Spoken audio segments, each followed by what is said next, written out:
एखाद्या कारखान्याला किंवा एखाद्या एजन्सीला जर मदत करायची, एखादं युनिट टाकलेलं कोणी, तर आपण सगळ्याला जमिनीचा तो मूल्यांकन असतं की त्याचा काही देणं असतं आहे, तर सरकार बरेच दिवस त्यांना माफ करतं आहे. म्हणजे एकालाच केलं असं नाही, त्या कामाची गरज किती आहे, त्या भागातल्या लोकांना किती त्याचा फायदा होणार आहे ते बघून देत असते. तसं आम्ही दिलं आहे.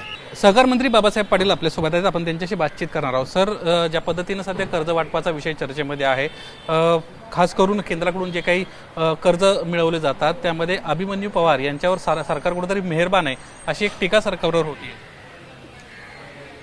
राज्यामधल्या सहकारी कारखानदारीला NCDC मार्फत काही कर्ज मिळतं आहे आणि त्या संदर्भामध्ये ज्या कारखान्याने आपल्याकडे मागणी केली आहे, आपले ते नियम आहे, ज्याचं बॅलन्स शीट चांगलं आहे, FRP दिलेली आहे, गतवर्षी कारखाना चालू आहे, त्या निकषात जे बसतात त्यांना आपण आपली कमिटी शिफारस करत असते.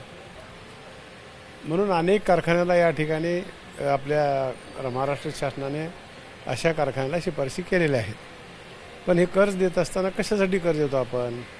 त्यांच्या कर्मचाऱ्याच्या पगारासाठी देत नाही किंवा विसाचे बिलं म्हणून देत नाही. एखाद्याला मिल टाकायचे आहे, एक्सपान्शन करायचे आहे, कोजन करायचे आहे, डिस्टिलरी करायची आहे, CBG करायची आहे, त्याच्यासाठी देत असतो आपण. आणि मग ते दिलं का नाही ते आपण व्हेरीफाय करतो. समजा मनी डायव्हर्ट केला तर मग त्याला थोडं सरकार ब्रेक देते की बा तुम्ही ज्या कामासाठी पैसे घेतला त्या कामासाठी वापर केला नसल्यामुळं बाकीचे पैसे होल्ड करते सरकार. देते म्हणजे काही उभे देऊन टाकत नाही.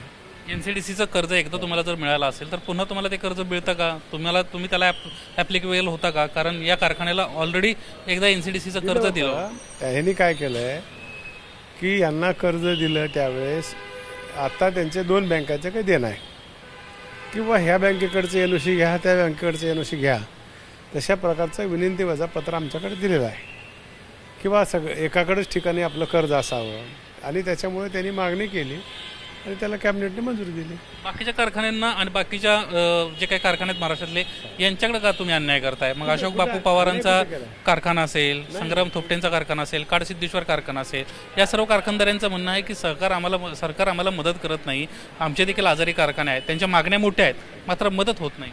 नाही, कुणाला दिले सांगा ना, ज्यांनी आमच्याकडे दिले. आता मला दिल्लीमध्ये गेल्यावर त्या दिवशी प्रश्न विचारला की तुम्ही तुमच्याच पक्षाच्या लोकांना दिला. मांजरा ग्रुपचा मारुती महाराज कारखाना आहे, तो काँग्रेसचा आहे, त्यांनाही दिलं ना आपण. पण अशा प्रकारचं आवड निवड काही आम्ही करत नाही. जे योग्य कारखाना आहे, ज्याला गरज आहे त्याला देत असतो. नंतर आपलाही असो की असला. आणि कारखाना सहकारी चालू करणं म्हणजे त्या भागातल्या शेतकऱ्याला, तरुणाला मदत करणं, त्याच्या हाताला कामाला काम लावणं, हा उद्देश सरकारचा असतो. अभिमन्यू पवारांच्या बाबतीत सहकार विभाग असेल किंवा अर्थ खाता असेल यांना निगेटिव्ह शेरा दिला होता, मात्र तरी देखील तुम्ही त्यांना कर्ज दिलं. कसं आहे, आम्ही जरी निगेटिव्ह शेअर दिला असला तर कॅबिनेटचा हा पूर्ण अधिकार आहे.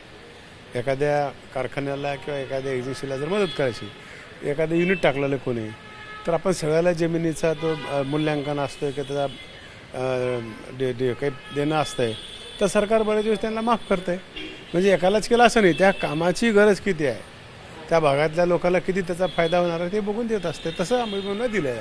मंत्री महोदय, आणखीन एक महत्त्वाची बाब अशी आहे, यापूर्वी ज्या त्यांना तुम्ही पैसे दिलेले आहेत त्या कारखान्यांचा सर्व भार तुमच्यावर येऊन पडलाय. अजून त्यांना ते पैसे भरलेले नाहीत, अशा त्यांच्याबद्दलच्या तक्रारी आहेत. यांच्या अनुषंगानं तुम्ही काय करताय? आम्ही नाही, NCDCनं पुन्हा त्यांना काहीतरी लक्षात आलं वाटतं की जरा मनी डायव्हर्ट होते. त्यांनी सॅम्पल म्हणून 1-2-4 कारखान्याची तपासणी केली. आता पुन्हा त्यांनी तशा प्रकारचा सुधारित रिपोर्ट दिला आहे. ते जर त्यांना योग्य वाटलं NCDCला, त्यांनाही पैसे मिळतील. कुठले कारखाने तुम्हाला माहिती आहे त्याचे. आपण पाहतोय बाबासाहेब पाटील आपल्यासोबत होते. खास करून अभिमन्यू पवारांच्या अनुषंगानं त्यांना महत्त्वाचं वक्तव्य केलेलं आहे. जरी त्यांच्या कारखान्याच्या बाबतीत अर्थ खाता असेल, सहकार खात्याला असेल, यांना निगेटिव्ह शेअर दिला असला तरी मंत्रिमंडळाचा तो अधिकार आहे आणि मंत्रिमंडळानं त्यांना पैसे द्यायला मंजुरी दिली आणि त्यामुळेच त्यांना पुन्हा एकदा 18 कोटीचं कर्ज मिळालेलं आहे. कॅमेरामन विजय देसाईसह निलेश बुदावले, ABP माझा, मुंबई. ABP माझा, उघडा डोळे बघा नीट.